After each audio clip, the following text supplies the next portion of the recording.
फिर दिन हुआ पुरानी रात का, करे सो शुक्र हम खुदा की जात का, खुदा की जात का, नया फिर दिन हुआ।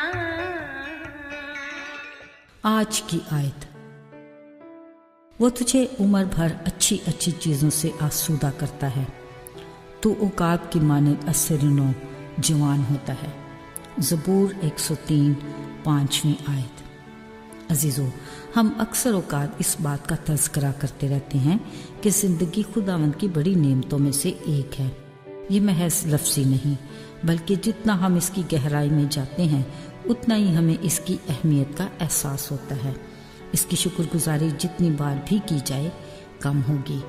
इस ज़िंदगी को सेहतमंदी से बरकरार रखने के लिए खुदा ने हमें समझ बूझ भी दे रखी है और खुले लफ्ज़ों में आगाह भी कर दिया है कि मैं तुझे उम्र भर अच्छी चीज़ों से आसूदा करता हूँ। मतलब ज़िंदगी देने वाला खुदा कभी ये नहीं चाहेगा कि हम अपनी ज़िंदगी की आरज़ू तो करें मगर सेहत की तरफ से गाफिल रहें। अजीज़ों, याद रहे, खुराक में एतदाल पसंदी सेहतमंदी की कुंजी है। दुनिया ऐसी बहुत सी आजमाइशों से भरी पड़ी है जो हमारी सेहत पर असरअंदाज होती हैं। शायद हम ये सोच रहे हैं कि खाने पीने में कौन सी आजमाइश हो सकती है। ये हमारे लिए लम्हाए फिक्रिया है। गैर सेहतमंद अशिया हासिल करना बेहद आसान है और हमारी तमन्ना भी इन्हीं चीज़ों की तरफ होती है।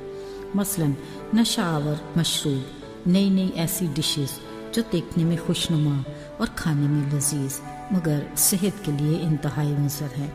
वैसे तो रिसर्चर साथ साथ इनका पत्ता भी काटते रहते हैं, मगर क्योंकि ये फूड मार्केट में इन है तो बस मुझे यही खाना है। अजीज़ों, याद रहे, ये भी हमारे लिए इम्तिहान है जिसके खिलाफ मज़ामत करने में हमारे लिए भलाई है। अगर हम बिना झिझक इसको भी खुदा के हुजूर रखें तो यकीनन इसमें वो हमारी रहनुमाई करेगा। ज़रा याद कीजिए दानियल नबी का वो खुराक के बारे में चैलेंज जिसमें खुदा की मदद से सुरखरू हुआ। कलाम में लिखा है कि 10 रोज़ साग पात खाने के बाद दानियल और उसके साथियों के चेहरों पर ज़्यादा रौनक और ताजगी नज़र आई बनिस्बत वो जो शाही खाना खाते थे। साथियों, जब हम अपनी जिस्मानी सेहत तंदुरुस्ती की बात करते हैं वहाँ रूहानी सेहत को दरगुजर नहीं कर सकते, क्योंकि ये दोनों लाजम और मलजूम हैं और अच्छी और दिल का शख्सियत की बुनियाद भी यही है। अगर हम जिस्मानी तौर पर सेहतमंद हैं तो फिर हम रूहानी तौर पर भी बेदारी में रहेंगे। यीशु मसीह के साथ रफ़ाकत में जुड़े रहने में ही हमारी रूहानी सेहतमंदी है। खुदा के कलाम में लिखा है, अंगूर का हकीकी दरख्त मसीह है और हम डालियां हैं। अगर हम दरख्त के साथ मजबूती से जुड़े हैं तो ही हम फल ला सकते हैं, जो हमारी रूहानी सेहत की मजबूती और ताजगी है। इलावाजी खुदा का कलाम शहद से ज़्यादा शीरीन खालिस रूहानी दूध जैसा है, जिसको पढ़ने, सुनने और एहतियात करके अमल करने में हमारी रूहानी सेहतमंदी है, जिसकी बदौलत हम अपने असली दुश्मन इब्लीस का भरपूर मुकाबला कर सकते हैं। इसलिए अजीज़ों, हमें खुदा के कलाम की इस कदर ज़्यादा वाक़फ़ियत होनी चाहिए ताकि हम इस रूह की तलवार से उसका मुकाबला कर सकें। नहीं तो हम हवा की तरह शक में पड़कर आजमाइश में गिर सकते हैं। जब इब्लीस ने खुदा के कलाम को अपने अल्फाज में कहा कि नहीं, तुम मरोगे तो नहीं, मगर तुम खुदा की मानिद नेक बात के जानने वाले बन जाओगे, इस शक की बिना पर रूहानी कमजोरी के बायस हवा गुनाह के मर्ज का शिकार हो गई। अजीज़ों, रूहानी सेहत की मजबूती के लिए बिला नागा दुआ एक बेहतरीन टॉनिक है जो हमें कुव्वत अता करता है। दुआ ही की कुव्वत से यीशु मसीह ने अपनी सलीबी सफ़र की हर आजमाइश पर फतह पाई। अगरचे वो कामिल इंसान थे, मगर हम इंसानों के लिए ये बेहतरीन मिसाल है।